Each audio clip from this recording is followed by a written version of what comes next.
আমি ওর প্রেমিক না, ওর সাথে আমার কোনো সম্পর্ক নেই। আমার একটা পরিচয় আছে, আমি একজন ফটোগ্রাফার। গত 3 দিন আগে ওর সাথে একটা ঘটনা ঘটেছে, খুব বাজে। সেটা হলো যে ও একজনকে ভালোবাসতো এবং সে ভালোবাসার মানুষের জন্য আসলে পালিয়ে গিয়েছে, কিন্তু দুর্ভাগ্যবশত ওর ভালোবাসার মানুষটি ওর সাথে অন্যায় করেছে, ওকে ছেড়ে চলে গেছে।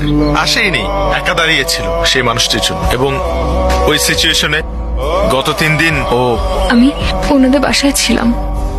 ওনার বাবা মা আমাকে নিজের মেয়ের মতো করে রেখেছিলেন।